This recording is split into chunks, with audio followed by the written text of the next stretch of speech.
టీఎస్ఓసి 133లో సోషలాజికల్ థియరీస్లో unit number 12. This is the last unit.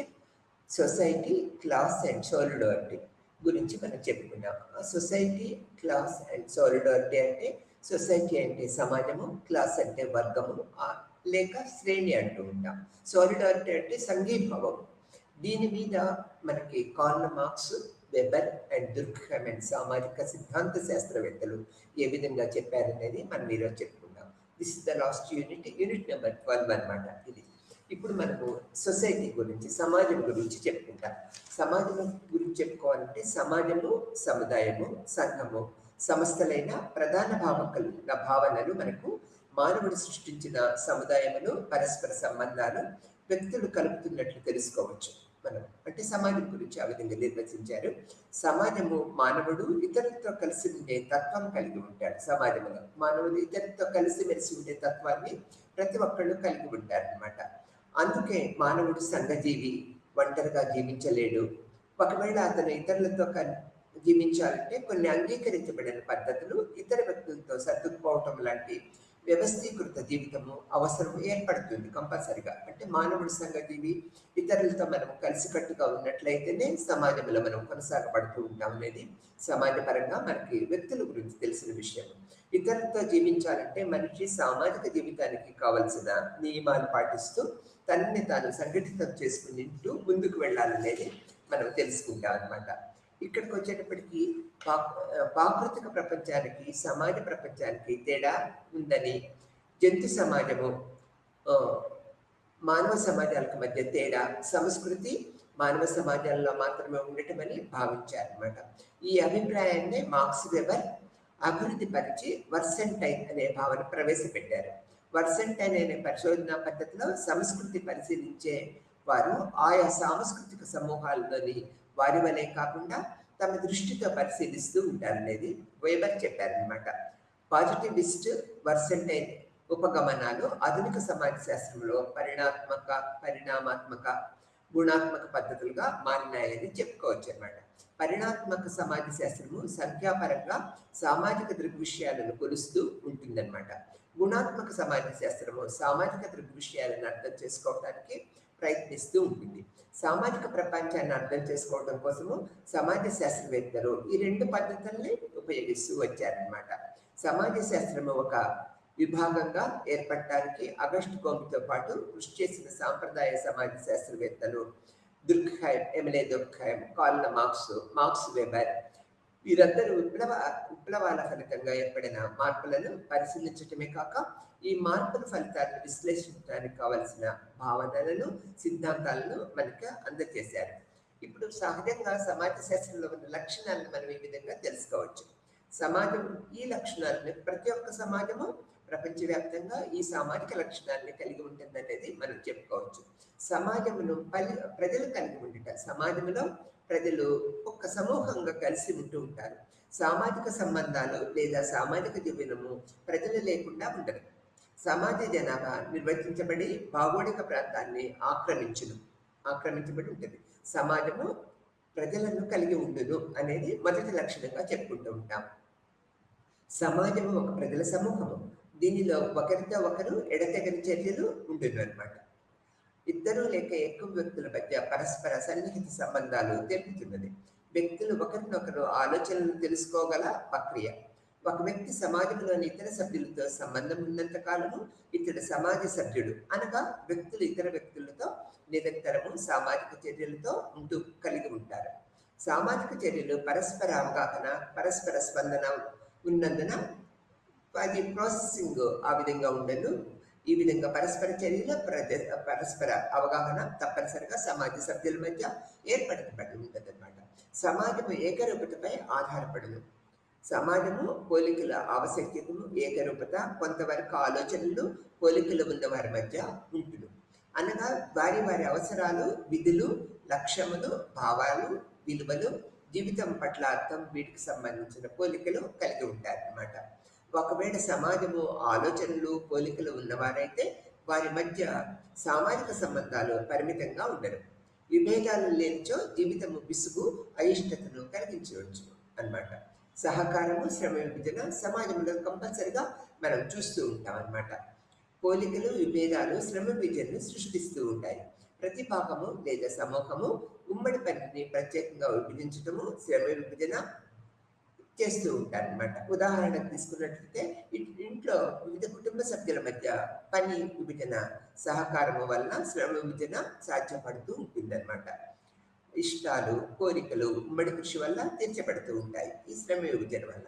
శ్రమ విభజన సహకారంతో సామాజిక ఐక్యత, సామాజికంగా కలిగి ఉండటము సాధ్యపడుతూ ఉంటుందనేది మనం తెలుసుకోవచ్చు. ఇక్కడ ఇంకొక పాయింట్లో పరస్పర ఆధారిత సామాజిక సంబంధాలు పరస్పర ఆధారితంపై ఆధారపడను. ఒక సభ్యుడు పరస్పర అవసరాల సంతృప్తి కొరకు ఇతరులపై ఆధారపడను. సమాజము ముందుకు అభివృద్ధి చెందిన కొద్దీ పరస్పర ఆధారిత పరిమాణము పెరుగుతూ ఉంటుంది అన్నమాట. సమాజము చైతన్యవంతమైనది.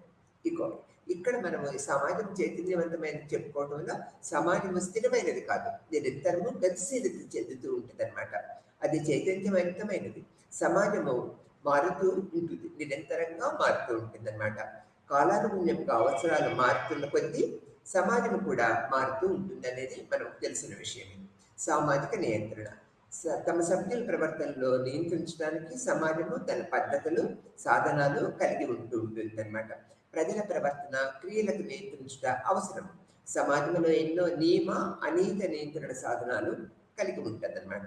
అనగా సమాజంలో సంప్రదాయాలు, ఆచారాలు, సమావేశాలు, జానపద రీతులు, సామాజిక రీతులు, మర్యాదలు మొదలైనవన్నీ కూడా మనం చూస్తూ ఉంటాం అన్నమాట. ఇవి సామాజిక నియంత్రణ అనేక సాధనాలు. చట్టము, శాసనాలు, రాజ్యాంగము, పోలీసు, కోర్టు, సైన్యము మొదలవి సామాజిక నియంత్రణ నీతి సాధనాలుగా మనం చెప్పుకుంటూ ఉండవచ్చు అనమాట.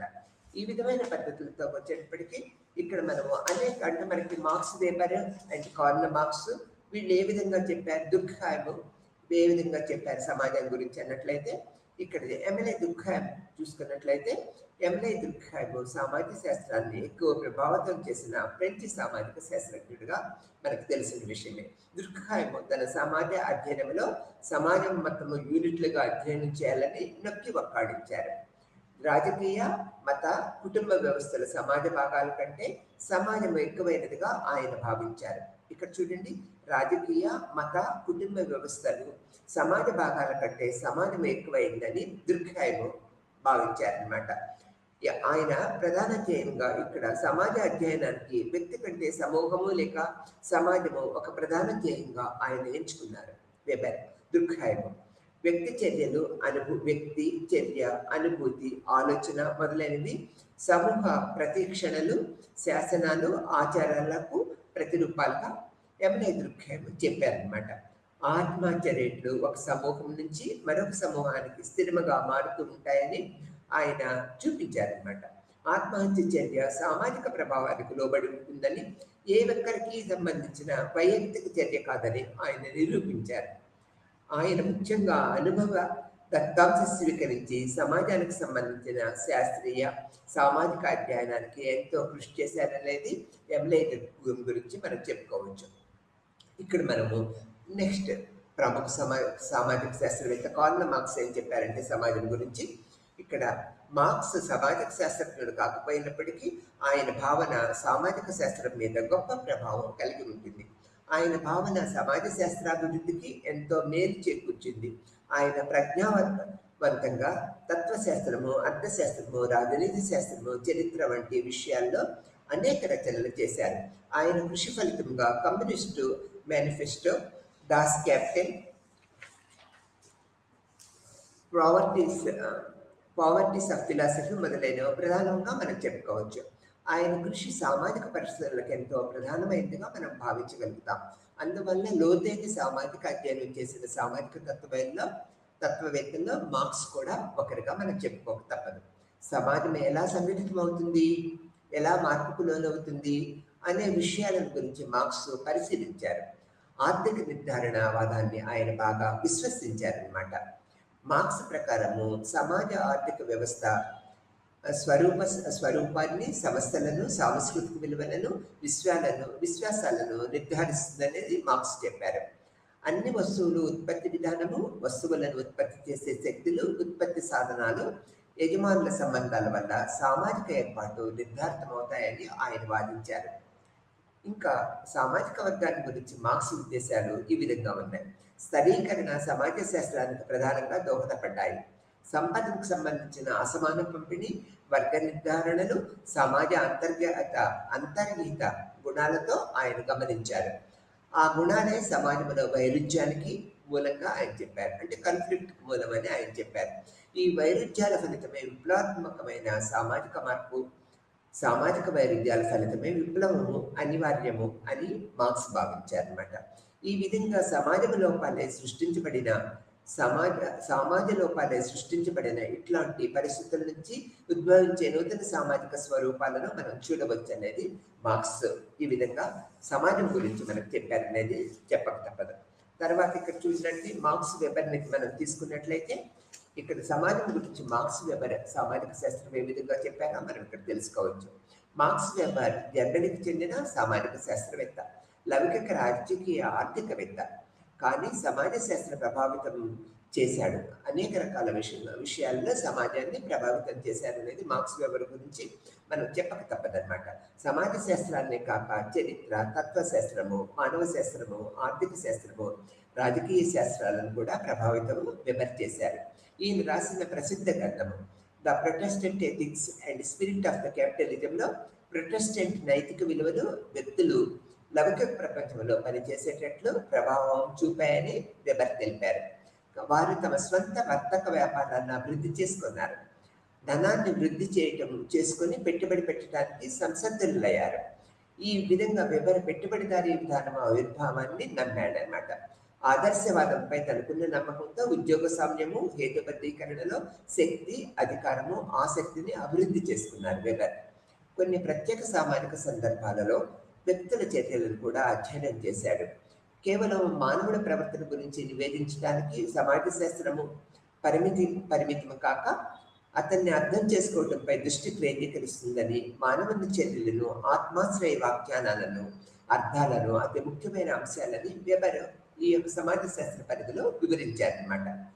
సామాజిక చర్యలు 4 రకాలుగా వెబర్ వర్ణించారు. అవి సాంప్రదాయ, భావోద్వేగ, హేతుబద్ధమైన విలువలు, కారణకారకాలుగా అతను చెప్పారు. వివేకవంతమైన విలువల పట్ల వెబర్ ఎక్కువ శ్రద్ధ చూపడానికి కారణం ఈ విధానము విమోహితత్వాన్ని దారితీస్తుందని విశ్వసించటమే. వివేకవంతమైన లక్ష్యాల పట్ల అనుస్థాపితమైన ప్రక్రియలను, నమ్మకాలను, శాస్త్రీయ అవగాహనను ప్రాధాన్యత పెరిగినప్పుడు విలువైనదిగా పరిగణించబడతాయని, తద్వారా విమోహితత్వము ఏర్పడుతుందని వివరించారన్నమాట. పారిశ్రామిక సమాజాల్లో ఉద్యోగ సామ్యము ఒక సమస్య అని, విలువ అనుస్థాపిత వ్యవస్థాపన నుంచి లక్ష్య అనుస్థాపిత వ్యవస్థ వైపు మారడానికి ఫలితంగా ఈ సమస్య ఏర్పడుతుందని వెబర్ భావించారు. రేషనలైజేషన్, బ్యూరోక్రటైజేషన్ ప్రక్రియల నియంత్రణలో ఉన్న సమాజము కఠినమైన నియమాలు, ఇనుప పంజరంలో చిక్కుకుంటుందని, దాని నుంచి తప్పించుకోలేదని వెబర్ విశ్వసించారన్నమాట. గతంలో సంక్లిష్ట పారిశ్రామిక సమాజాలు వ్యక్తులపై, వాటి ప్రభావాలపై సమాజ శాస్త్రీయ పరిశోధన దృష్టి కేంద్రీకరించిందని, ప్రస్తుత సామాజిక శాస్త్రవేత్తలు ఎంతో వైవిధ్యం గల అంశాలను అధ్యయనం చేస్తున్నారు. ఉదాహరణకు మనం తీసుకున్నట్లయితే జాతి, నరవర్గవాదము, సామాజిక వర్గము, జెండర్ పాత్రలు, కుటుంబం వంటి సంస్థల వంటి స్థూల నిర్మితులను కొందరు సామాజిక శాస్త్రవేత్తలు అధ్యయనం చేస్తూ ఉన్నారు. మరికొందరు ఈ స్థూల నిర్మితులు విచ్ఛిన్నతలోని భాగాలైన విచలనము, నేరము, విడాకులు అధ్యయనం చేస్తూ ఉన్నారు. మరికొందరు వ్యక్తులు సాంఘికరణ పరస్పర సంబంధాల కంటే వాటి సూక్ష్మ ప్రక్రియలను అధ్యయనం చేస్తున్నారు. ప్రస్తుత కాల సామాజిక శాస్త్రవేత్తలు మానవ సమాజ శాస్త్రవేత్తల నుంచి సమాచారాన్ని గ్రహించడమే కాక సమాజ శాస్త్రాలపై పాశ్చాత్య ప్రభావం కూడా గుర్తించగలగాలి అనేది వెబర్ చెప్పారనమాట. అందువల్ల ప్రపంచంలోని చాలా సమాజ శాస్త్రాలు బహుళ సాంస్కృతిక పరిశోధనలకు ప్రోత్సహిస్తున్నాయనేది వెబర్ మహాశయుడు చెప్పారనేది చెప్పక తప్పదు. ఈ విధమైన పద్ధతిలో సమాజ శాస్త్రాన్ని అనేక నిర్వచనాలు ఈ విధంగా మనకి ఈ వెబర్ అండ్ కార్ల్ మార్క్స్, దుర్ఖాయ్ మహాశయులు సమాజ శాస్త్రాన్ని ఈ విధంగా చెప్పారు. అంటే సమాజం అంటే ఏ విధంగా ఉంటుంది, ఏ విధమైన ప్రక్రియ పద్ధతులను అవలంబిస్తుంది అనే ఉద్దేశంతో ఈ సమాజం పట్ల వారి యొక్క అభిప్రాయాన్ని సిద్ధాంతపరంగా అనేక రకాలుగా ఈ ముగ్గురు సామాజిక శాస్త్రవేత్తలు వెబెర్, కార్ల్ మార్క్స్, ఎమిలీ దుర్ఖైమ్ చాలా చక్కగా చెప్పారనేది మనం ఈ విషయాల్లో తెలుసుకున్నాం. ఇప్పుడు మనము ఈ వర్గము అంటే క్లాస్ గురించి మనం తెలుసుకుంటాము. ఇక్కడ వర్గ సంఘర్షణ పద్ధతులు ఏ విధంగా ఉంటాయి, వర్గంను ఏ విధంగా డివైడ్ చేశారు అనేది వీరి యొక్క అభిప్రాయాల్లో మనం ఇప్పుడు వర్గం గురించి, క్లాస్ గురించి తెలుసుకుంటాము. వర్గం రావటం అనే భావన కొత్త కాదు. సెయింట్ సైమన్ ఈ భావాన్ని మార్క్స్కు మునిపే ఉపయోగించారు. ఈ భావాన్ని హెగెల్ గతి తార్కికంలో సంయోగం చేయటమే మార్క్స్ అంటే కార్ల్ మార్క్స్లోని కల్పనా శక్తిగా మనము పేర్కొనవచ్చు అనమాట. వర్గ సంఘర్షణ అనే భావన చారిత్రాత్మక భౌతికవాదం యొక్క ఉపసిద్ధాంతంగా మనము ఈ కార్ల్ మార్క్స్ యొక్క అభిప్రాయాలని మనం తెలుసుకోవచ్చు. చారిత్రపు భౌతికవాదనలో సామాజిక పరిణామం మాత్రమే ఇమిడి ఉంటే వర్గ సంఘర్షణ దానికి చర్య విధానము, సామాజిక ఉద్యమాలన్నీ వర్గ ఉద్యమాలుగానే మార్క్స్ చెప్పారు. మార్క్స్ దృక్పథంలోని వర్గం అనేది అత్యంత ముఖ్యమగు అస్తిత్వమును ప్రాతినిధ్యము వహిస్తూ ఉంటుంది అనేది మనం చెప్పుకోవచ్చు అనమాట. దానికి సహజమైన విశ్వాసాలు, భావాలు, వారసత్వంతో సమిష్టి సమగ్రత కలిగి ఉంటుంది అనేది మనం ఈ వర్గ సంఘర్షణలో తెలుసుకుంటూ ఉంటాము. తన వర్గములో సభ్యుడైనందువల్లనే ప్రాధాన్యత కలిగి ఉంటుందన్నమాట. పరిసరాల ప్రభావం వలన, విద్య వలన అతను తన వర్గం యొక్క భావాలను, సాంప్రదాయాలను గ్రహించగలుగుతూ ఉంటాడు. ప్రతి వ్యక్తికి తన ఉనికిని, పరిసరాలతో వ్యవహరించే రీతిని నిర్ణయించేది వర్గమే అనేది మార్క్స్ చెప్పారు.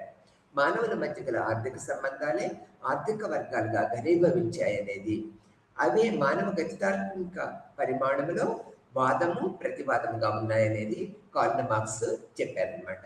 ఆదిమ సమాజాలు విచ్ఛిన్నమైనప్పటికీ నుంచి ఆర్థిక వర్గ సంఘర్షణలే చరిత్ర అంతటా వ్యాపించి ముఖ్యమైన సామాజిక మార్పులన్నింటినీ నిర్ణయిస్తూ ఉన్నాయనేది మార్క్స్ చెప్పారు. వాస్తవంలో వర్గ పోరాటం వలనే మానవాళి ఉన్నత దశకు పయనిస్తూ ఉంటుంది. అంటే వర్గ పోరాటం నుంచే వల్లనే అట్టడుగు స్థాయి నుంచి ఉన్నత స్థాయికి ఎదగటానికి వర్గ పోరాటం అనేది ప్రముఖ పాత్ర వహిస్తుంది, వర్గం అనేది ప్రముఖ పాత్ర వహిస్తుంది అనేది కార్ల్ మార్క్స్ ఇక్కడ చెప్పారనమాట. ప్రతి ఉత్పత్తి వ్యవస్థలో పీడితులు, పీడించేవారు, యజమానులు, శ్రామికులు అనే రెండు ముఖ్యమైన పరస్పర వైరుధ్య వర్గాలు ఉద్భవించాయనేది మనం తెలుసుకోవచ్చు. ఇక్కడ చూడండి, ఇక్కడ యజమానులు, శ్రామికులు అనే రెండు ముఖ్యమైన పరస్పర వైరుధ్య వర్గాలను ఉద్భవించాయనేది మార్క్స్ చెప్పారు. సమానమైన ఉత్పత్తి సాధనాలను, పంపిణీ విధానాన్ని స్వాధీనంలో పెట్టుకొని నియంత్రించే వర్గమే సమాజాన్ని పరిపాలిస్తూ ఉంటుంది. అంటే ఎవరు పరిపాలిస్తూ ఉంటారు అనేది మనం అర్థం చేసుకోవాలి. పెట్టుబడిదారులే పరిపాలిస్తూ ఉంటారు అనేది సమాజాన్ని మార్క్స్ తన అభిప్రాయాన్ని తెలియపరిచారు. ఆర్థిక ఆవశ్యకత వల్ల అది అన్యాయంగా పరిపాలించి ఇతర వర్గాలని పీడిస్తూ ఉంటుంది అనేది మనం ఇక్కడ చెప్పుకోవచ్చు. ఈ వర్గ పోరాటము, ఈ నియంత్రణ, వర్గ సంఘర్షణ పద్ధతుల్లో ఈ మార్క్స్ చెప్పిన పద్ధతులన్నీ కూడా ప్రముఖ ప్రాధాన్యతని సంతరించుకొని వర్గ సంఘర్షణలో ఇవి ఒక మార్గదర్శకంగా ఏర్పడ్డాయనేది మనం తెలియపరచుకుంటూ ఉంటాం అన్నమాట. ఇక్కడ చూడండి, ఈ అన్యాయాన్ని, దోపిడీని ప్రతిఘటిస్తే తప్ప పీడిత వర్గాలకి బ్రతకలేదు. అంటే పెట్టుబడిదారు వర్గాల మీద వర్గ వివక్షణ పద్ధతులను కనుక మనం ప్రకటించినట్లయితే, ఆ విధమైన పోరాటాన్ని మనం జరిపినట్లయితే వర్గపరంగా అంటే సామాజిక వర్గంగా వారు ముందుకు వెళ్ళగలుగుతారు అనేది మనం ఇక్కడ చెప్పుకుంటూ ఉంటాం అన్నమాట. ఈ విధమైన పద్ధతుల్లో మార్క్స్ అనేక రకాల అభిప్రాయాలని వ్యక్తపరిచారనేది మనకు తెలిసిన విషయం. మార్క్స్ ప్రకారము సర్వ సమాజ చరిత్ర వర్గ సంఘర్షణ చరిత్ర. అంటే ఇతను ఏం చెప్పారు, ఏ సమాజాన్ని తీసుకున్నా, ఏ సమాజాన్ని మనం పరిశీలించినా కూడా వర్గ సంఘర్షణే చరిత్రగా మనము తిలకిస్తూ ఉన్నాము, అంటే చూస్తూ ఉన్నాం అనే దృక్పథాన్ని మనం ఇక్కడ ఏర్పరచుకున్నాము. యజమాని, బానిస, కులీనుడు, సామాన్యుడు, భూస్వామి, దాసులు, చేతి పరిశ్రమ యజమాని, కూలివాడు, ఒక మాటతో పీడితుడు, పీడించేవాడు అనేది చెప్పుకోవచ్చు. అంటే ఇక్కడ ఈ విధమైన అనేక రకాల వర్గ పోరాటంలో చెప్పినప్పటికీ కూడా ఇక్కడ మనం ఏం చేసుకుంటూ ఉంటాము, యజమాని, కూలీలు, పీడితుడు, పీడించబడేవాడు అనే దృక్పథాన్ని మనం ఇక్కడ ఏర్పరచుకుంటూ ఉన్నాం అనే దృక్పథాన్ని మనం ఇక్కడ తెలుసుకుంటూ ఉన్నాం అనమాట. ఒకరితో ఒకరు నిరంతరము వైరుధ్యాన్ని కలిగి ఉంటూ ఉంటారు. ఈ వర్గంలో ఏంటి, ఒకరితో ఒకరు నిరంతరము వైరుధ్యమైన భావాలని కలిగి ఉంటారనేది మనం ఇక్కడ తెలుసుకోవచ్చు అనమాట. ఈ పోరాటము నిరంతరము ఒకప్పుడు ప్రచ్ఛన్నంగాను, ఒకప్పుడు బహిర్గతంగాను ఏర్పరచబడి ఉంటదనేది మనకిక్కడ తెలుసుకుంటూ ఉంటాం అన్నమాట. ఇది కొనసాగుతూ ఉంటుంది నిరంతరము. ఈ యొక్క ఒక వర్గము వేరొక వర్గము ఈ యొక్క సంఘర్షణ పద్ధతులు అనేది నిరంతరము కొనసాగుతూ ఉంటాయి అనేది ఈ సామాజిక శాస్త్రవేత్త చెప్పారు. ప్రతి పర్యాయము సమాజ విప్లవాత్మక పునర్నిర్మాణం జరగటము లేక పోరాడే వర్గాలు పరస్పర నాశనము సంభవిస్తేనే పోరాటం అంతమవుతుంది. ఈ వర్గ పోరాటం ఎప్పుడు అంతమవుతుంది అనేది మనకి ఇతని అభిప్రాయంలో ఏం చెప్పారంటే, ఈ యొక్క విప్లవాత్మకమైన పునర్నిర్మాణం అన్నా జరగాలి, లేకపోతే ఒక వర్గం వాళ్ళు మొత్తం నశించిపోయినట్లయితేనే ఈ యొక్క వర్గ పోరాటం అనేది ఆగుతుంది. అంటే పునర్నిర్మాణం అంటే ఈ యొక్క పీడించబడేవాళ్ళు అనేది మనం చెప్పుకున్నాం కదా. ఇక్కడ పీడితులు ఎవరైతే పీడిస్తున్నారో అంటే పెట్టుబడిదారులు ఎవరైతే ఉన్నారో పీడించబడేవాళ్ళు ఎవరు? శ్రామిక వర్గం అనమాట. ఇక్కడ వీళ్ళకి మంచి కార్యాలు అంటే పెట్టుబడిదారులు వీళ్ళకి అనుకూలమైన అన్ని రకాల చర్యలు కనుక తీసుకున్నట్లయితే ఈ వర్గ పోరాటము ఈ వర్గ సంఘర్షణ అనేది తప్పనిసరిగా అణిచివేయబడి ఉంటుంది అనమాట. అట్లా కాకుండా ఇది నిరంతరము కొనసాగుతూ ఉన్నట్లయితే ఈ వర్గము వాళ్ళు నాశనం అయితే కానీ ఈ వర్గ పోరాటము ఈ వర్గ సంఘర్షణ ఆగదు అనేది కార్ల్ మార్క్స్ యొక్క అభిప్రాయంగా మనం చెప్పుకోవచ్చు అనమాట. ఇక్కడ వ్యక్తిగత ఆస్తి అవతరించినప్పటి నుంచి అంటే వ్యక్తిగత ఆస్తి అభివృద్ధి చెందినప్పటి నుంచి సమాజం రెండు వైరుధ్య వర్గాలుగా విభజించబడింది. అంటే వ్యక్తిగత ఆస్తులు ఎప్పుడైతే అభివృద్ధి చెందుతున్నాయో ఈ యొక్క సమాజంలో రెండు వైరుధ్యమైన వర్గాలుగా మనం చూడగలుగుతూ ఉంటాము. పూర్వకాలంలో బానిస యజమానుల ప్రయోగాలు బానిసలకు వ్యతిరేకంగా ఉంటాయి. పూర్వకాలంలో బానిస యజమానులు ప్రయోజనాలు బానిసలకు నిరంతరం ఎప్పుడు చూసినా కూడా వ్యతిరేకంగా ఉంటూ ఉంటాయి అన్నమాట. మధ్యయుగము యూరప్ లో ఫ్యూడల్ భూస్వాముల ప్రయోజనాలకు కౌలుదారులకు వ్యతిరేకంగా ఉండేవి. ప్రస్తుతం పెట్టుబడిదారీ వర్గ ప్రయోజనాలు శ్రామిక వర్గానికి వ్యతిరేకంగా ఉంటూ ఉంటాయి అన్నమాట. ఇక్కడ సమాజంలో అంటే చారిత్రక పరంగా మనం ఎలా పరిశీలించినా కూడా ఈ వర్గ పోరాటాల్లో ఉండే మధ్యయుగంలో ఫ్యూడల్ భూస్వాముల ప్రయోజనాలు కౌలుదారులకి వ్యతిరేకంగా ఉంటాయి. పెట్టుబడిదారీ వర్గ ప్రయోజనాలు శ్రామిక వర్గానికి వ్యతిరేకంగా ఉంటాయి. తర్వాత బానిస యజమానుల ప్రయోజనాలు బానిస వర్గాలకు వ్యతిరేకంగా ఉంటాయి అనేది మనకి తెలిసిన విషయమే. ఆధునిక పారిశ్రామిక సమాజాల్లో సంపద కొద్దిమంది చేతుల్లోనే కేంద్రీకృతం అవటం వల్ల సంపన్నుడు మరీ సంపన్నుడై పేదవాడు నిరుపేదగా కొనసాగుతూనే ఉంటాడు. అంటే సంపన్నుడు ఇంకా ధనాన్ని ఆర్జించి ఎక్కువ సంపన్నత కలిగి ఉన్నట్లయితే ఈ పేదవాడు నిరుపేదగానే మిగిలిపోతూ ఉన్నాడు. ఇతని యొక్క సామాజిక స్థానంలో ఎటువంటి మార్పు ఉండటం లేదనేది ఈ యొక్క మార్క్స్ యొక్క అభిప్రాయంగా వర్గంలో పేర్కొన్నారు అనమాట. కావున పెట్టుబడిదారీ వర్గము కార్మిక వర్గము మధ్య పోరాటము తీక్షణం అవుతుంది. కాబట్టి ఏం జరుగుతూ ఉన్నది? పెట్టుబడిదారీ వర్గము కార్మిక వర్గము మధ్య పోరాటము నిరంతరము కొనసాగుతూనే ఉంటుంది. దీనికి ఫుల్ స్టాప్ అనేది లేదనమాట. పెట్టుబడిదారీ యొక్క మనస్తత్వం వేరుగా ఉంటుంది, కార్మికుల యొక్క మనస్తత్వం వేరుగా ఉంటుంది. ఈ వర్గ సంఘర్షణ అనేది నిరంతరము కొనసాగుతూనే ఉంటుంది. వీళ్ళు ఎంత చేసినా ఈ శ్రామికులు ఏం చేస్తూ ఉంటారు? మాకు అది కొరత ఉన్నది, ఇది కొరత ఉన్నది అని చెప్తూ ఉంటారు. వీళ్ళ కోరికలన్నీ తీర్చడానికి పెట్టుబడిదారీ వర్గము ముందుకు వస్తుందా? రాదు కదా. వాళ్ళ స్వలాభాలని వాళ్ళు చూసుకుంటూ ఉంటారు. కార్మిక వర్గము ఈ నిరంతరమైన సంఘర్షణ వర్గ పోరాటంలో నిరంతరము కొనసాగుతూనే ఉంటుంది. అంటే వీళ్ళ అచీవ్మెంట్ అనేది వీళ్ళ ఆశయాలు కోరికలు అనేవి నిరంతరం పెరుగుతూనే ఉంటాయి. అవి ఎప్పుడు కూడా కంట్రోల్డ్గా ఉండవు. కాబట్టి ఇది తీరవు అనేది మనం ఇక్కడ చెప్పుకోవచ్చు. పెట్టుబడిదారులు కార్మికులను శ్రామికులను మనం తీసుకున్నట్లయితే పెట్టుబడిదారుల యొక్క మానసిక పరిస్థితి వేరుంటుంది, శ్రామికుల యొక్క మానసిక పరిస్థితి వేరుంటుంది. ఇక్కడ ఏంటి? శ్రామికుల యొక్క జీవన పరిస్థితి మెరుగుదలకు వాళ్ళు ఎటువంటి చర్యలు తీసుకున్నప్పటికీ కూడా వీళ్ళ యొక్క కోరికలన్నీ ఫుల్ఫిల్ కావు కదా, శ్రామికుల యొక్క కోరికలన్నీ ఫుల్ఫిల్ కావు కదా. అందుకని వర్గ పోరాటం నిరంతరం కొనసాగుతూ ఉంటుంది అనేది మార్క్స్ యొక్క అభిప్రాయం అనమాట.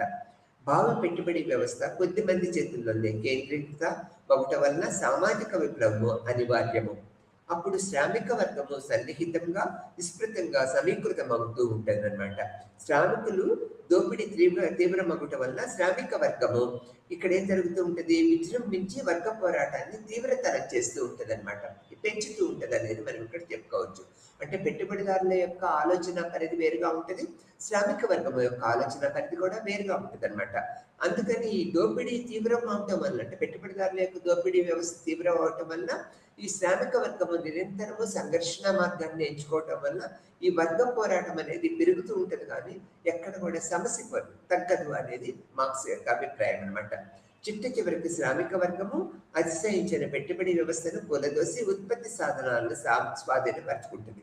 ఇక్కడ ఏంటి, ఆఖరికి ఏం జరుగుతూ ఉంటుంది అనేది మార్క్స్ యొక్క అభిప్రాయం అంటే, చిట్ట చివరకు శ్రామిక వర్గము అతిశయించి పెట్టుబడి వ్యవస్థను కూలదోసి ఉత్పత్తి సాధనాలను తన శ్రామిక వర్గము తన చేతుల్లోకి ఈ యొక్క పెట్టుబడిదారి యొక్క వ్యవస్థ యొక్క ఈ వ్యవస్థని తన చేతుల్లోకి తీసుకుంటుంది అనేది ఈ యొక్క మార్క్స్ యొక్క అభిప్రాయంగా మనం చెప్పుకోవచ్చు.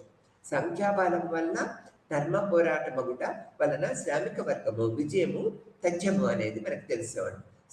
అంటే పెట్టుబడిదారులు కొంతమంది ఉంటారు కదా, శ్రామికులు వేల సంఖ్యలో ఉంటూ ఉంటారు అనమాట. అందువల్ల సంఖ్యాభావన వలన ధర్మ పోరాటం వలన శ్రామిక వర్గము విజయము తప్పనిసరిగా సాధించుకుంటుంది అనేది మార్క్స్ వెలుగుచ్చారనమాట. సమాజంలో శ్రామిక వర్గం కింద దోపిడీకి ఇంకొక వర్గము లేనందున శ్రామిక వర్గ విజయములో దోపిడీ సర్వము అంతం అవుతూ ఉంటుంది అనేది మార్క్స్ యొక్క అభిప్రాయం.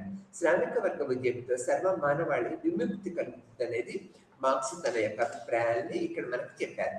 అంటే ఇక్కడ ఏంటి, పెట్టుబడిదారి వర్గము అండ్ శ్రామిక వర్గము. అంటే శ్రామిక వర్గము విసుగు చెంది నిరంతర పోరాటాల వలన పెట్టుబడిదారి వ్యవస్థను తన చేతుల్లోకి తీసుకుంటది అనేది వర్గ పోరాటంలో ఈయన మార్క్స్ వివరించారనమాట.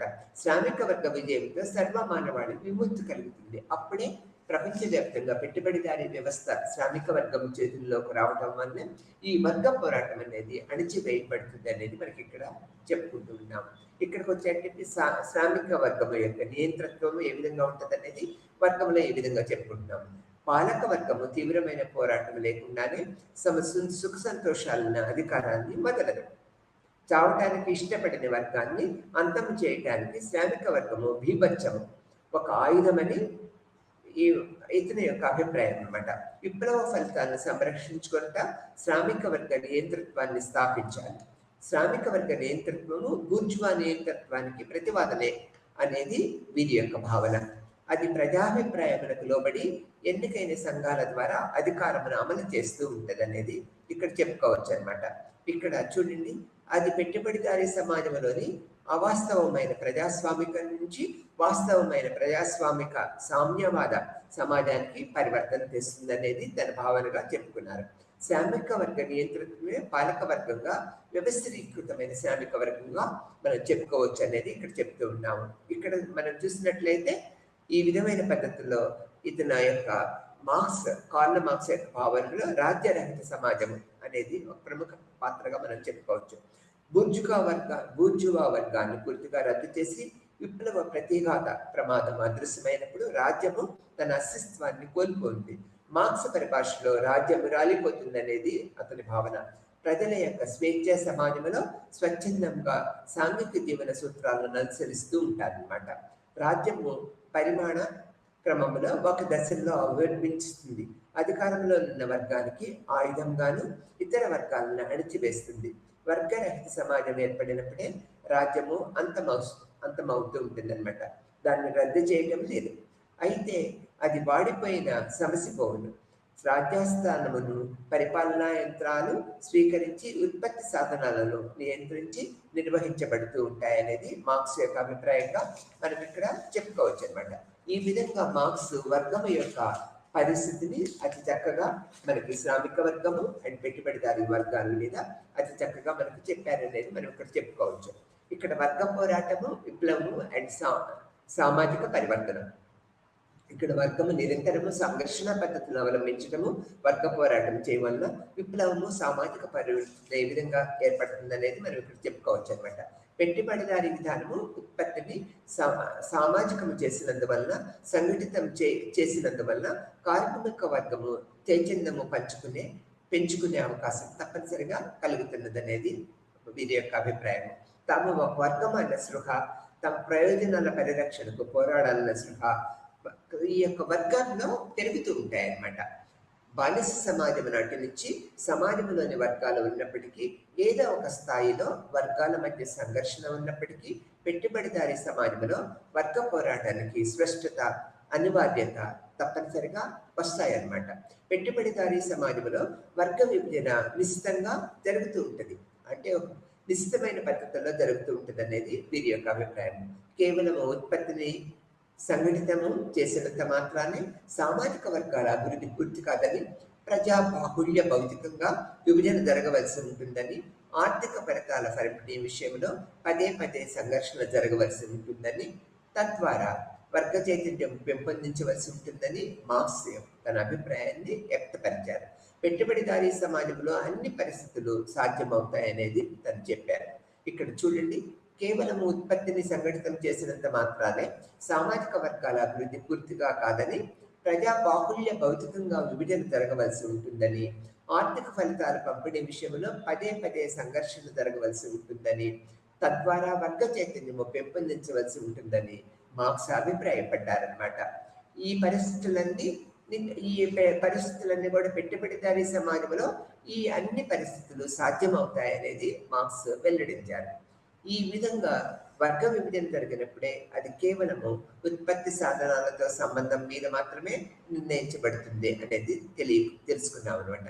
మరి ఇతర లక్షణాలతో వర్గాన్ని గుర్తించడం సాధ్యం కాదు కదా. మార్క్స్ వర్గ భావనను వివరిస్తూ వర్గాన్ని నిర్ధారించడానికి 5 ప్రమాణాలను వివరించారు. అవి ఏంటంటే, ఇక్కడ మనం ఈ ప్రమాణాల మీద ఆధారపడి ఈ వర్గ విభజన, వర్గం మీద సంఘర్షణ ఉంటుందనేది మనం ఇక్కడ తెలుసుకోవచ్చు. ఆర్థిక ఫలితాల పంపిణీ గురించి వర్గాల మధ్య ఘర్షణ ఉంటుంది. ఇక్కడ చూడండి, ఆర్థిక ఫలితాల పంపిణీ గురించి వర్గాల మధ్య ఆర్థిక విషయమే కదా. అని ఏ విషయాన్ని తీసుకున్నా పెట్టుబడిదారులకు, శ్రామికులకు మనం పరిగణలోకి తీసుకుంటే ఆర్థిక విషయాలే ప్రముఖ పాత్ర వహిస్తాయి అనేది మనకు తెలిసిన విషయమే. ఆర్థిక ఫలితాల పంపిణీ గురించి వర్గాల మధ్య ఘర్షణ జరుగుతూ ఉంటుందనేది ఒక పాయింట్గా చెప్పారు. ఈ ఒక వర్గ ప్రజల మధ్య సమాచార వినిమయం సులభంగా సాధ్యమవుతున్నది. అందువల్ల భావాలను, ఆచరణ ప్రణాళికలను సులభముగా ప్రచారం చేయడానికి వీలవుతుందనేది అభిప్రాయాన్ని వ్యక్తపరిచారు. ఒక వర్గానికి చెందిన ప్రజలు తమ మధ్య సంఘీభావాన్ని, తమ చారిత్రక బాధ్యతలను గుర్తించగలుగుతారు. అంటే వారి వర్గ చైతన్యము పెంపొందించగలుగుతుంది. దీని అర్థం ఏంటి? దీనివల్ల వర్గ చైతన్యము వాళ్ళలో పెరుగుతుందనే చెప్తూ ఉంటారు. ఒక వర్గానికి చెందిన ప్రజలు తమ సంఘీభావాన్ని, చారిత్రక బాధ్యతలను గుర్తిస్తారంటే వాళ్ళ యొక్క సంఘీభావాన్ని యొక్క బాధ్యతని గుర్తించడం వల్ల ఈ వర్గ చైతన్య పద్ధతులు అనేవి తప్పనిసరిగా పెరుగుతాయనేది మనం ఇక్కడ ఏర్పరచుకుంటూ ఉంటాం అన్నమాట. ఆర్థిక వ్యవస్థను తాము అదుపు చేయలేకపోతున్నామని, అందువల్ల దోపిడీకి గురవుతున్నామని ఒక వర్గం ప్రజలు తీవ్రమైన అసంతృప్తి పెరిగిపోయింది. ఇక్కడ చూసినట్లయితే ఒక వర్గం ప్రజల్లో, ఏ వర్గం ప్రజలు? శ్రామిక వర్గం ప్రజల్లోనే ఆర్థిక వ్యవస్థను తాము అదుపు చేయలేకపోతున్నామని, అందువల్ల దోపిడీకి గురవుతామని ఒక వర్గము ప్రజల్లో తీవ్రమైన అసంతృప్తి పెరిగిపోతూ ఉంటుంది అనేది ఇక్కడ తన అభిప్రాయాలుగా చెప్పారు. ఆర్థిక వ్యవస్థను బట్టి ఒక రాజకీయ నిర్మాణము ఏర్పరచుకోవటము, అది చారిత్రాత్మక స్థితిని, వర్గ చైతన్యాన్ని, పరిణితిని తగినట్లుగా ఉండటము జరుగుతూ ఉంటుంది. ఈ పాయింట్ తీసుకున్నట్లయితే ఆర్థిక వ్యవస్థను బట్టి ఒక రాజకీయ నిర్మాణాన్ని ఏర్పరచుకోవటము, అది చారిత్రాత్మక స్థితిని, వర్గ చైతన్యాన్ని, పరిణితిని తగినట్లుగా ఉండటం జరుగుతూ ఉన్నది అనేది వర్గ పోరాటము, సామాజిక పరివర్తన పద్ధతుల్లో మనకి తెలుసుకోవాల్సిన విషయాలుగా పై విధంగా చెప్పారు అనేది మనకు తెలిసిన విషయమే. ఇంకా ఈ విధంగా వర్గ విభజన స్పష్టముగాను, లోతుగాను జరిగిన తర్వాత ఆ మీద వర్గ పోరాటం కూడా నిశ్చితం అవుతూ ఉంటుంది అనేది, అంటే పరిపూర్ణత అవుతూ ఉంటుంది అనేది మనం ఇక్కడ తెలుసుకోవచ్చు. సమాజంలో వర్గ పోరాటాన్ని మార్క్స్ ప్రవేశపెట్టలేదు, మార్క్స్ కోరుకోలేదు. చరిత్రలో, సమాజంలో అది నిరంతరము వేరు వేరు రూపాల్లో జరుగుతున్నదని మార్క్స్ నిర్ధారించి చూపారు. ఇక్కడ చూడండి, చరిత్రలో, సమాజంలో అది నిరంతరాయంగా వేరు వేరు రూపాల్లో జరుగుతున్నదని మార్క్స్ నిర్ధారించి మనకు చూపించారనమాట. పెట్టుబడిదారీ సమాజంలో ఆ వర్గ పోరాటం మరింత తీవ్రమయ్యే అవకాశం ఉందని ఆయన వివరించారు. అధికారంలో ఉన్న వర్గాలు తమ అధికారాన్ని అంత సులువుగా వదులుకోవని, అందువలన ఆ వర్గాలు హింసను అణిచివేతకు పాల్పడతాయని, అధికారంలో రాదలుచుకున్న వర్గం దాన్ని ఎదురిస్తుందనేది మార్క్స్ మనకు చెప్పారు. అందువలన హింస విప్లవానికి మంత్రసారిగా పనిచేస్తుందని ఆయన చారిత్రాత్మక సూత్రాన్ని వెల్లడించారు. ఇక్కడ ఈయన ఏం చెప్పారు? ఇక్కడ హింస విప్లవానికి మంత్రసారిగా పనిచేస్తుందని, ఆయన చారిత్రాత్మక సూత్రాన్ని వెల్లడించారనేది మనం ఇక్కడ చెప్పుకున్నాం. ఇక్కడ ఈ సంఘర్షణ వర్గ పోరాట ఫలితంగా సమాజంలో మరొక మెట్టు పైకి ఎదిగి సామాజిక పరివర్తన సాగుతూ ఉంటుందనేది మనం తెలుసుకోవచ్చు. చరిత్ర క్రమము మొత్తము సామాజిక ప్రవర్తనలన్నీ ఇట్లానే వర్గం పోరాట ఫలితంగానే ఏర్పడ్డాయనేది మనం ఇక్కడ ఏర్పరచుకుంటూ ఉంటాం అన్నమాట. ఈ విధమైన పద్ధతులు మనకి తప్పనిసరిగా వర్గ పోరాట ఫలితంగా మనకు తెలుస్తూ ఉంటాయనేది మనం ఇక్కడ తెలుసుకుంటూ ఉన్నాం. ఇక్కడికి వచ్చేటప్పటికి ఈ విధంగా పద్ధతిలో వర్గం గురించి ఈ యొక్క సామాజిక శాస్త్రవేత్తలు ఏ విధంగా చెప్పారనేది మనం తెలుసుకున్నాం. మళ్ళీ ఇక్కడ దానికోసము కృషి చేసిన దుర్ఖైమ్ అభిప్రాయం ప్రకారము సామాజిక చైతన్యము 2 రూపాల్లో ఉంటుందని చెప్పాము. ఇప్పుడు మనం చూడండి, సమాజము, సొసైటీ అండ్ క్లాస్, వర్గము గురించి చెప్తున్నాం. ఇప్పుడు సంఘీభావం గురించి మనం చెప్పుకుంటూ ఉంటాము.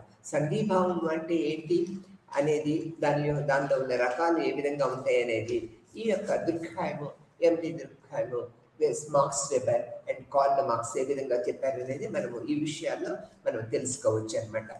ఇక్కడికి వచ్చినట్లయితే దుర్ఖైమ్ అభిప్రాయం ప్రకారము సామాజిక చైతన్యము 2 రూపాల్లో ఉంటుందనేది మనం తెలుసుకుంటూ ఉంటాము. యాంత్రిక దార్ఢ్యత అంటే మెకానికల్ సోలిడారిటీ, ఇక్కడ యాంత్రిక దారిద్ర్యత అనేది మెకానికల్ సోలిడారిటీ అని చెప్తూ ఉంటాం అనమాట. సామాజిక సంస్థ యొక్క ఒక రూపముగా సమాజంలోని సభ్యులు ఒకే రకమైన పనిలో ఒకే రకమైన విలువలు, నమ్మకాలు పాటిస్తూ ఉన్నప్పుడు యాంత్రిక దారిద్ర్యత ఏర్పడుతూ ఉంటుంది అనేది ఇక్కడ ఏంటి, మెకానికల్ సోలిడారిటీ అంటే ఈ యొక్క అర్థంగా చెప్పుకుంటాము. ఇక్కడ చూడండి, మెకానికల్ సోలిడారిటీ అంటే ఏంటి, యాంత్రిక దారిద్ర్యత అనేది మనం ఇక్కడ చెప్తూ ఉంటాం. సమాజంలోని సభ్యులు ఒకే రకమైన పనిలో ఒకే రకమైన విలువలు, నమ్మకాలను పాటిస్తూ ఉన్నప్పుడు యాంత్రిక దారిద్ర్యత ఏర్పడుతూ ఉంటుంది అనేది మనం ఇక్కడ సంఘీభావంలో చెప్పుకోవచ్చు అనమాట. సామాన్య సమాజాల్లో యాంత్రిక దారిద్ర్యత కనపడుతుంది. మనం ఇక్కడ సామాన్య సమాజాలను తీసుకున్నట్లయితే యాంత్రిక దారిద్ర్యత అనేది మనం ఇక్కడ చూడగలుగుతూ ఉంటాం అన్నమాట. తప్పనిసరిగా చూస్తూ ఉంటాం అనేది మనకు తెలిసిన విషయమే. దీనికి వ్యతిరేకంగా ఉండేది విధాయక దారిద్ర్యత, ఆర్గానిక్ సోలిడారిటీ అనేది మనం ఇక్కడ చెప్పుకున్నాం. ఇది దుఃఖం చెప్పిన సాంఘిక భావనలో ఈ యొక్క పార్ట్స్ గా చెప్తాం. దీనికి వ్యతిరేకంగా ఉండేది విధాయక దారిద్ర్యత. సమాజంలో వ్యక్తులు పరస్పర ఆశ్రయాలై ఉన్నప్పటికీ వివిధ రకాల పనులు చేస్తూ వేరు వేరు విలువలను, నమ్మకాలను కలిగి ఉన్నట్లయితే దాన్ని విధాయక దారిద్ర్యత అంటారు. పారిశ్రామిక సంక్లిష్ట సమాజాల్లో విధాయక దారిద్ర్యత మనకు కనపడుతుంది. ఇక్కడ ఈ విధంగా దుఃఖాయము మనకు చెప్పారు. ఇంకొకసారి దీని గురించి మనం చెప్పుకున్నామా, ఇక్కడ మెకానికల్ సాలిడారిటీ అంటే యాంత్రిక దారిద్ర్యత అంటే ఏంటి, ఇది సామాజిక సంస్థకత యొక్క ఒక రూపంగా మనం చెప్పుకుంటాం. సమాజంలోని సభ్యులు ఒక రకమైన పనిలో ఒకే రకమైన విలువలు, ఒకే రకమైన నమ్మకాలను పాటిస్తూ ఉన్నప్పటికీ యాంత్రిక దారిద్ర్యత ఏర్పడుతుందనేది ఇక్కడ దుర్ఖాయం చెప్పారు. సాంప్రదాయక సమాజాలలో యాంత్రిక దారిద్ర్యత మనకి నిరంతరము కనిపిస్తూనే ఉంటుంది అనమాట. మనం ఏ కోణంలో చూసినా కూడా ఈ విధమైన పద్ధతులన్నీ కూడా మనకు కనిపిస్తూ ఉంటాయనేది మనం ఇక్కడ చెప్పుకోవచ్చు. దీనికి వ్యతిరేకంగా ఉండేది విధాయక దారిద్ర్యత. సమాజంలోని వ్యక్తులు పరస్పరాశ్రయులై ఉన్నప్పటికీ వివిధ రకమైన పనులు చేస్తూ వేరు వేరు విలువలను, నమ్మకాలను కలిగి ఉన్నట్లయితే దాన్ని విధాయక దారిద్ర్యత అంటారు. పారిశ్రామిక సంక్లిష్ట సమాజాల్లో విధాయక దారిద్ర్యత మనకు కనిపిస్తూ ఉంటుంది. దీన్ని ఆర్గానిక్ సోలిడారిటీ అంటూ ఉంటాం అనమాట. ఈ ఆత్మహత్యలపై దుర్ఖాయం చేసిన అధ్యయనం కూడా నిర్మితి ప్రకార్యవాదం ఆధారంగా ఏర్పడింది అనేది ఈ విధంలో మనం చెప్పుకోవచ్చు. ఈ విధంగా అనేక రకాలుగా ఈ యొక్క సమాజము, వర్గము మొదలైన పద్ధతుల్లో ఈ విధమైన పద్ధతులు అనేది మనం ఇక్కడ చూస్తూ ఉన్నాము. ఇంకొక విధంగా మనం చూసినట్లయితే సమిష్టి వివేకము అనేది చెప్పినట్లయితే దుర్ఖాయం తన study of division of labour in society అనే గ్రంథంలో సమిష్టి వివేక భావనని ఈ విధంగా నిర్వహించారు. ఒకానొక సమాజంలోని సగటు సభ్యుల విశ్వాసాలు, మానసిక భావనలో మాత్రమే సమిష్టి వివేకం, దీనివల్ల ఒక నిర్దిష్టమైన వ్యవస్థ ఏర్పడుతుంది అనేది తను చెప్పారనమాట. ఇక్కడ ఇంకొక రకమైన దుర్ఖాయం చెప్పిన 2 రకాల సాంఘిక భావాల్లో ఇక్కడ చూడండి, దుర్ఖేమ్ సమాజాన్ని 2 తరగతులుగా వివరించారనేది మనం ఇక్కడ చెప్పుకున్నాం. అవి ఏంటంటే వయస్సు, లింగము అనే ఆపాదిత గుణాల ఆధారంగా ఏర్పడిన చిన్న సాధారణ సమాజాలు.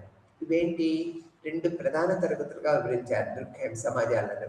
ఇది వయస్సు, లింగము అనే ఆపాదిత గుణాల ఆధారంగా ఏర్పడిన చిన్న సాధారణ సమాజాలుగా ఇది చెప్పారనమాట. అలాంటి సమాజాలలో అన్ని పనులను అందరి వ్యక్తులు ఏ విధంగా ప్రత్యేకీకరణ చేయకుండా నిర్వహించగలుగుతారు అనేది ఇక్కడ మనం చెప్పుకోవచ్చు. ఇక్కడ చూడండి, ఇలాంటి సమాజాల్లో అన్ని పనులను అందరి వ్యక్తులు ఏ విధంగా ప్రత్యేకీకరణ లేకుండా నిర్వహించగలుగుతారో మనం చూడగలుగుతూ ఉంటాం అన్నమాట. వ్యక్తులందరూ అన్ని పనులను సమానంగా చేస్తుండటంలో వల్ల వారి మధ్య సాన్నిహిత్యము, ఏకభావము నెలకొని ఉంటాయి. వ్యక్తులందరూ ఏం చేస్తూ ఉంటారు? ఏ విధమైన ప్రత్యేకరణ లేకుండా నిర్వహించగలుగుతారు.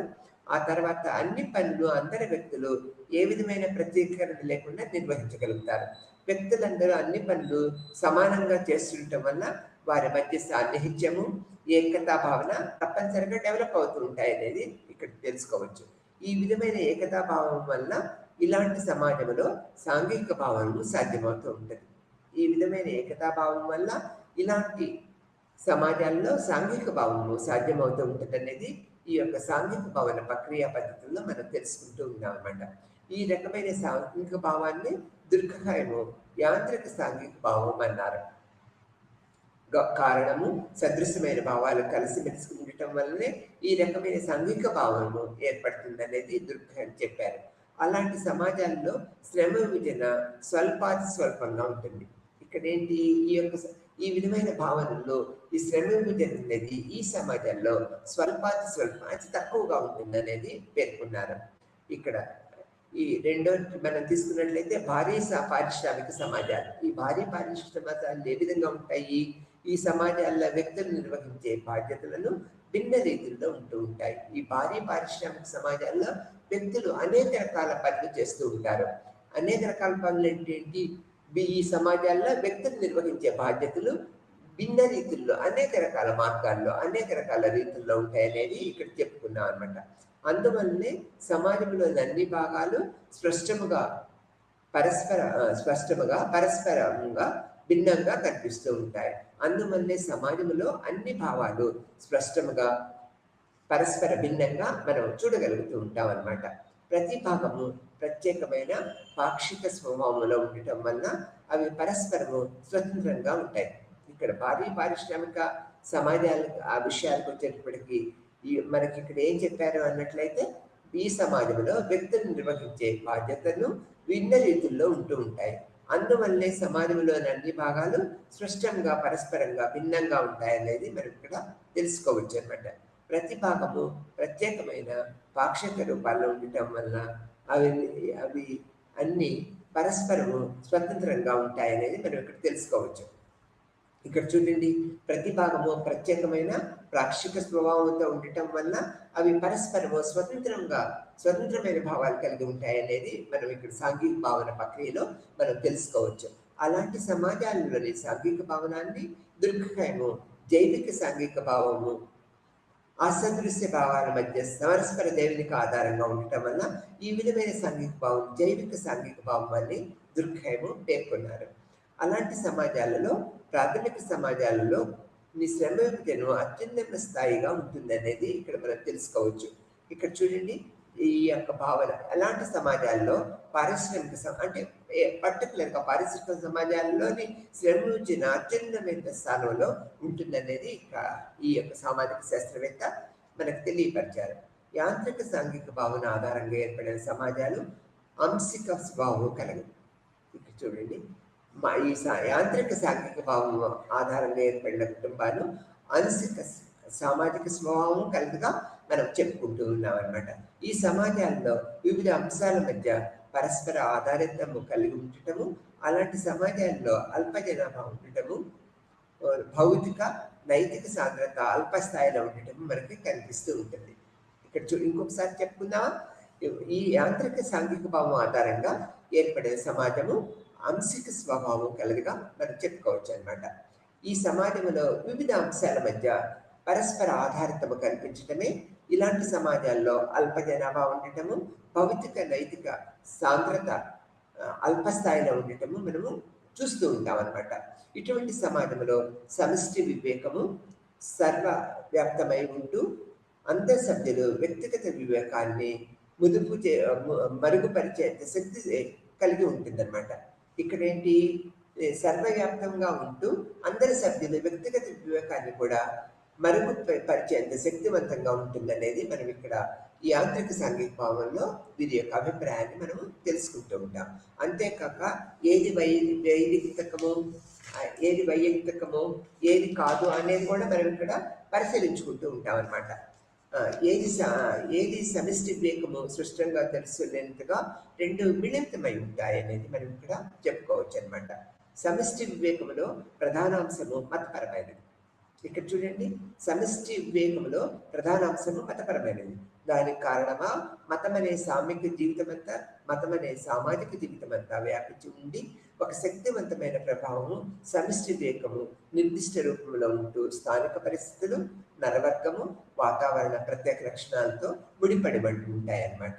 ఇక్కడ చూడండి, ఇదేంటి, ఇక్కడ మనం ఏం చెప్పుకుంటున్నాము, సమిష్టి వివేకంలోని ప్రధానాంశము మతపరమైనదిగా మనం చెప్పుకుంటూ ఉన్నాం అన్నమాట.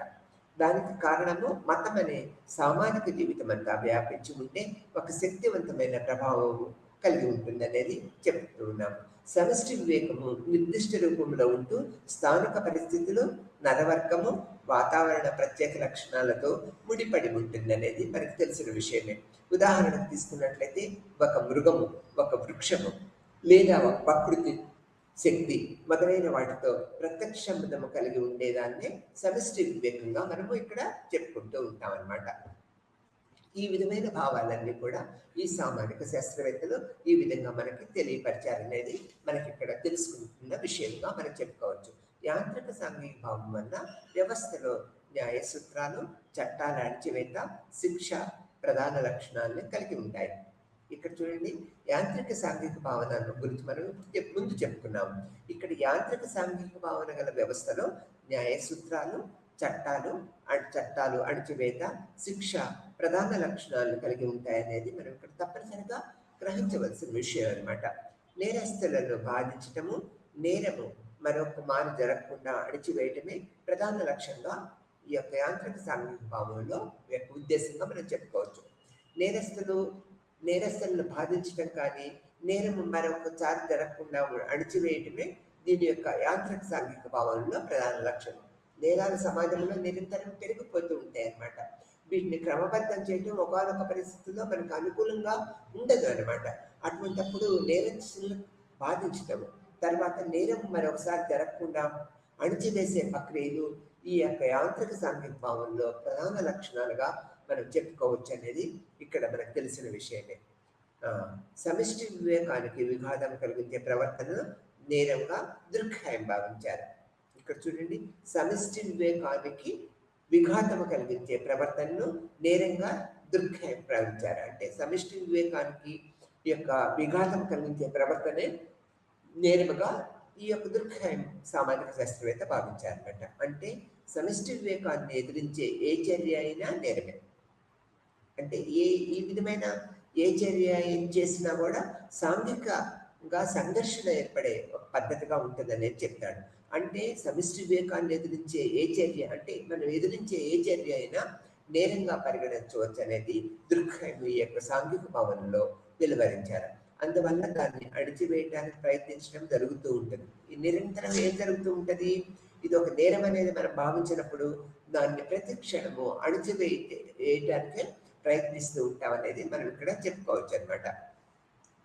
ఒక చర్య సమిష్టి వివేకానికి విఘాతం కలిగించడం వల్ల నేరంగా పరిగణించబడుతుందే కానీ నేరం జరిగినందువల్ల సమిష్టి వివేకానికి విఘాతము కలగదు.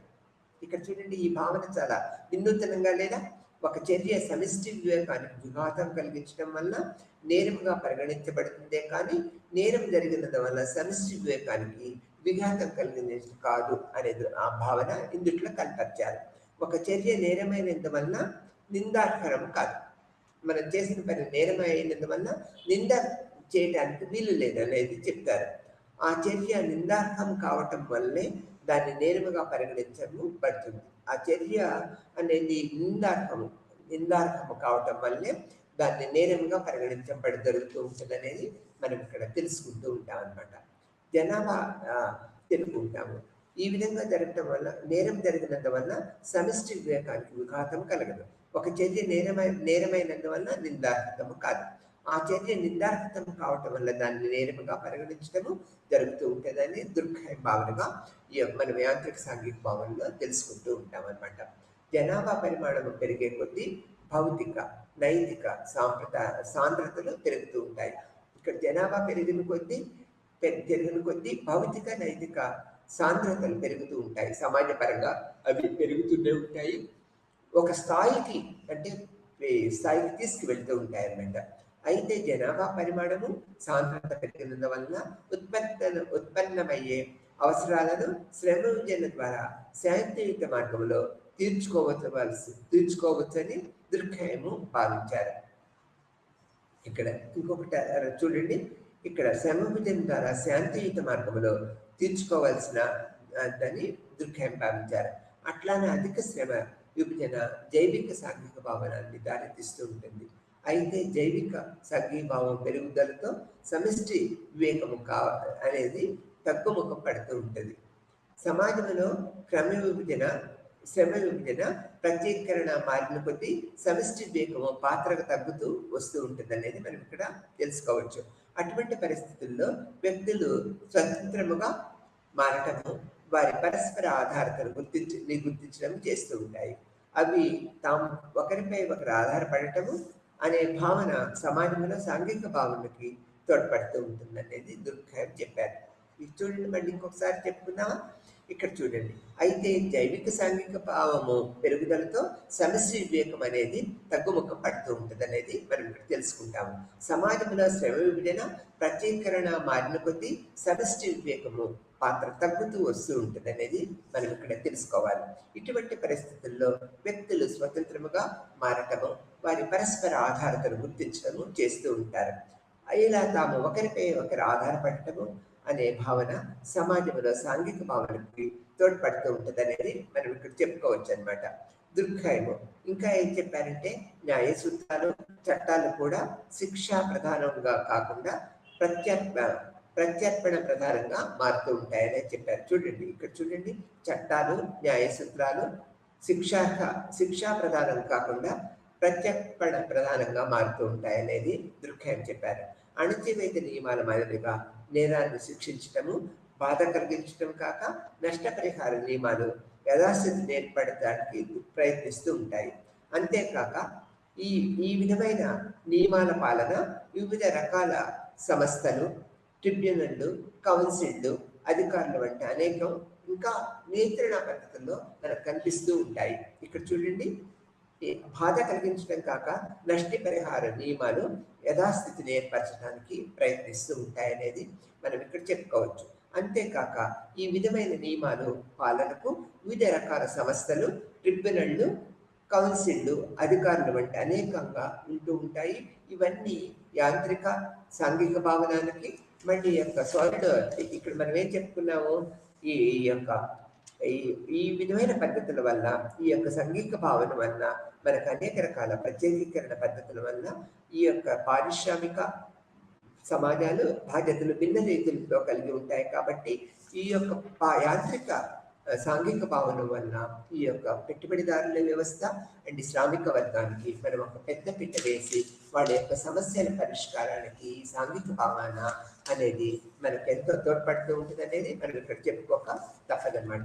ఈ విధమైన ప్రక్రియ పద్ధతుల వల్ల ఈ యొక్క సామాజిక శాస్త్రవేత్తలు ఈ యొక్క సొసైటీ, క్లాస్ అండ్ సోలిడారిటీ ప్రక్రియల వల్ల మనకు అనేక రకాల మార్గాలని మనము దుర్గహేమ, మార్క్స్ వెబరు, కార్ల్ మార్క్స్ అనేక రకాల పద్ధతులను మనకు తెలియపరచాలని చెప్తున్నాం. ఈ class, division of labour of solidarity and mechanical solidarity and organic solidarity గురించి కూడా మనం ఇప్పుడు తెలుసుకున్నాము.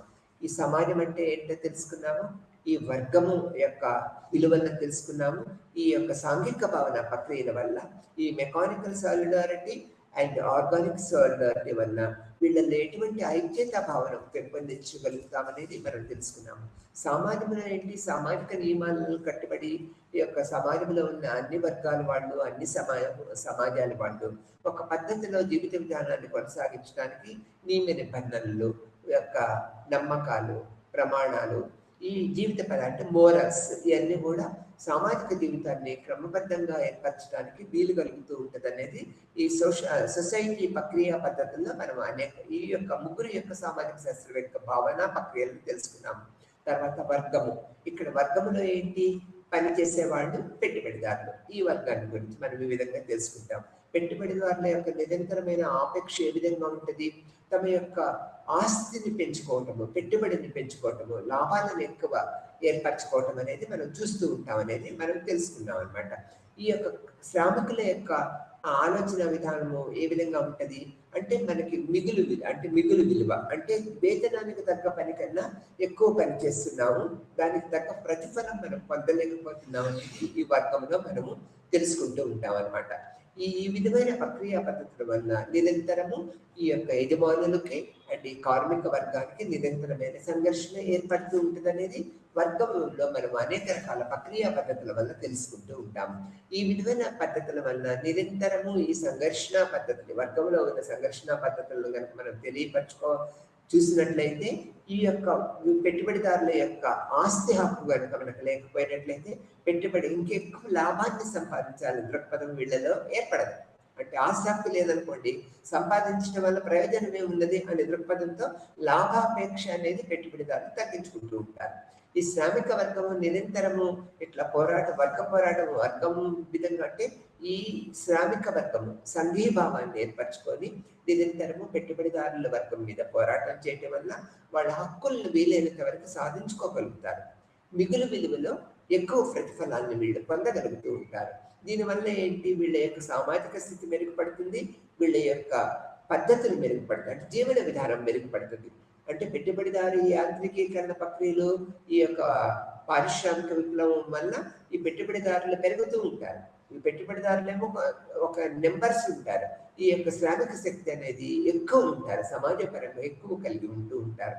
కాబట్టి వీళ్ళది ఏ దృక్పథం ఏర్పడుతూ ఉంటుంది, ఈ యొక్క లాభాపేక్ష ఉన్న పెట్టుబడిదారులకి శ్రామిక వర్గం అంటే ఎప్పుడు నిరంతరము శ్రమ చేయడం వల్ల వీరి యొక్క పరిస్థితి మెరుగుపడలేదనేది శ్రామిక వర్గానికి, పెట్టుబడిదారీ వర్గానికి ఒక సంఘర్షణ ప్రక్రియలు ఏర్పడుతూ ఉంటాయన్నమాట.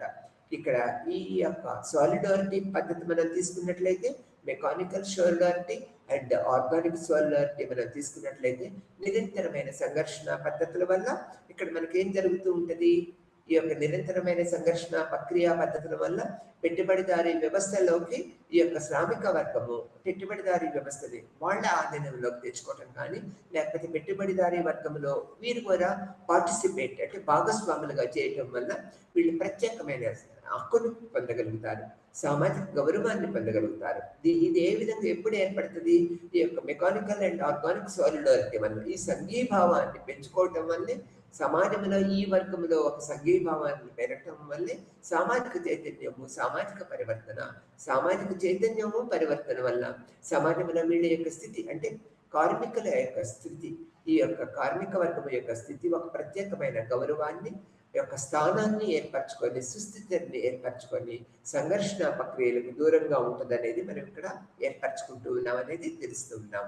Marks Weber and Karl Marx and Durkheim అనేక రకాల ప్రక్రియ పద్ధతుల వల్ల మనకు అనేక రకాల పద్ధతుల ద్వారా నూతన శ్రామిక పెట్టుబడిదారీ వ్యవస్థ, నూతన శ్రామిక వ్యవస్థ యొక్క సాంఘికభావ లక్షణాలని సామాజిక వ్యాప్తంగా మనకు తెలియపరిచారు. క్లాస్, అబ్జర్వ్డ్ అండ్ టెండెన్సీ, ఈ అనేక రకాల ప్రక్రియ. ఈ టెండెన్సీ మారిపోతూ ఉంటుంది. అబ్జర్వ్డ్ అంటే ఈ క్లాస్ అంటే వర్గాన్ని మనం అబ్జర్వేషన్ చేస్తూ ఉంటాం. ఈ ప్రక్రియ పద్ధతుల వల్ల వీళ్ళందరూ కూడా ఈ విధమైన పద్ధతులు సామాజిక సమస్యల గురించి, సమిష్టి ప్రాతినిధ్యం గురించి అధ్యయనం చేస్తుంది సమాజం అనేది దుర్ఖైమ్ చెప్పారు. వెబర్ ఏం చెప్పారు, సామాజిక చర్యలను అవగాహన ఏర్పరచడమే సామాజిక శాస్త్రం యొక్క సమాజం యొక్క ప్రముఖ పాత్ర అనేది మనకి ఇక్కడ ఏర్పరచబడుతూ ఉంటాయి అనేది మనకి చెప్పారు.